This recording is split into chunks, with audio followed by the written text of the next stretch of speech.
Our topic for today is all about carbon-based molecules, or macromolecules as they are also known. And we're going to be talking about how living things utilize carbon-based molecules. So, carbon-based molecules, macromolecules, and organic molecules are all the same thing.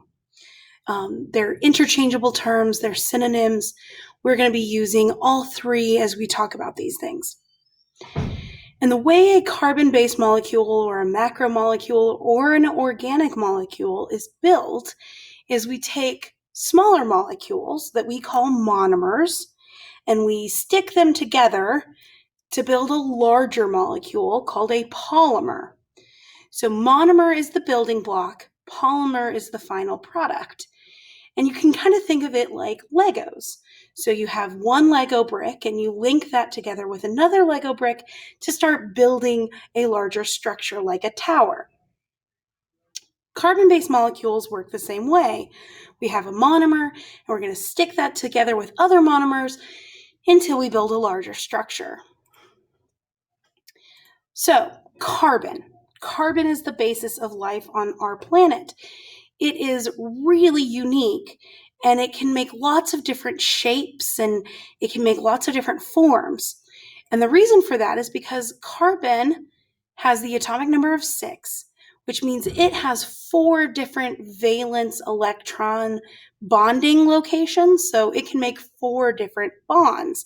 And because of that, it can make lots of different shapes. It's really versatile.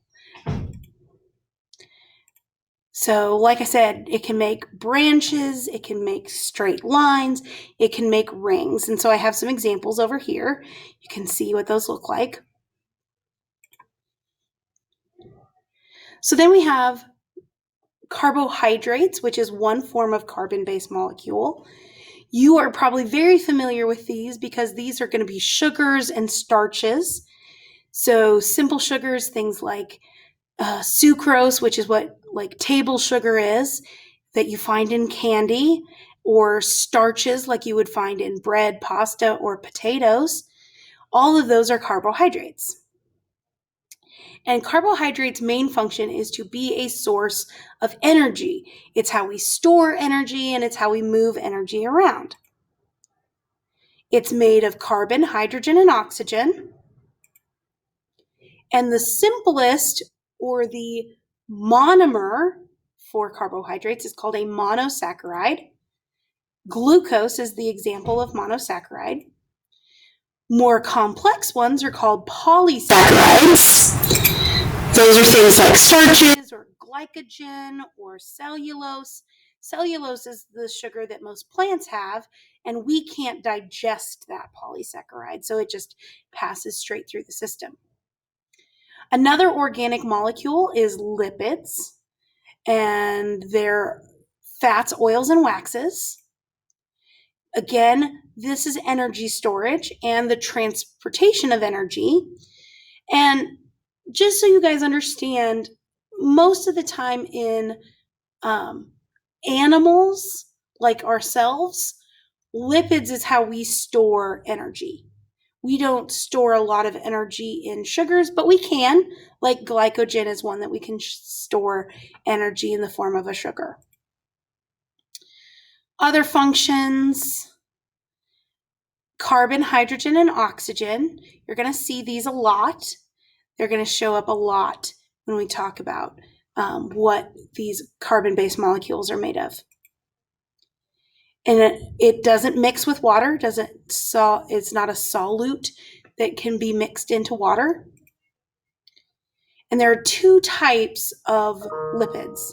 There are saturated and unsaturated fats. So a saturated versus an unsaturated fat. We're basically talking about the number of hydrogens on that lipid. So in a saturated fat, every possible location that could have a hydrogen has a hydrogen. And you can see they're all single bonded. An unsaturated fat instead has double bonds in a few places that prevent a hydrogen from being bonded there.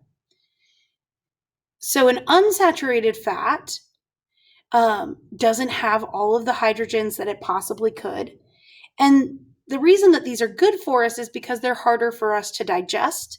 They take more energy to digest, whereas a saturated fat is very easy for us to digest. Another organic molecule is nucleic acids. This is what our DNA is, it's what our RNA is, and it's for storing genetic information. That's its job. RNA not only goes between DNA, where we're storing our genetic information, but it also helps us construct proteins. And the building blocks, so the monomer here is a nucleotide, and we link those nucleotides together to form DNA and RNA, or nucleic acids. And here's the elements that make up a nucleic acid: carbon, hydrogen, oxygen, nitrogen, and phosphate. So then we have proteins. Proteins have hundreds of different functions. They are utilized all over the place in living things. They're really the workhorses of biology. They do so many different things. The elements used in proteins include carbon, hydrogen, oxygen, sulfur, and nitrogen. And the building blocks, or the monomer, is called an amino acid. And then when we link amino acids together, it forms a polypeptide. A polypeptide is called that because the bond that holds amino acids together is called a peptide bond. And you can see that right here. And so when we start linking those all together, we have a lot of peptide bonds, or many. So that's why we use the prefix poly, meaning many. So we get a polypeptide when we link amino acids together. And you guys have already met enzymes. You've already kind of talked about them a little bit. They're the catalyst for living things. But enzymes, as you might remember, are specialized proteins. They have a very unique job among proteins in that they can do these special things that enzymes can do. They can lower the activation energy of a reaction. They might break apart the substrate. They might build two substrates together by linking them together. They can do lots of different jobs. So we have the active site. This is where the substrate, or the thing that the enzyme is going to work on, connects. And you can see it's specially shaped to match the substrate. And it works together like a lock and a key. So these are fitted together just exactly so that that enzyme can work on that substrate.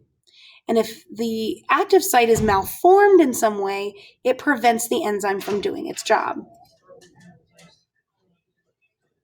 They're reusable, so they don't get used up by these reactions. And this is just reiterating some of that information that we've talked about already. All right, that will end this video. Thanks.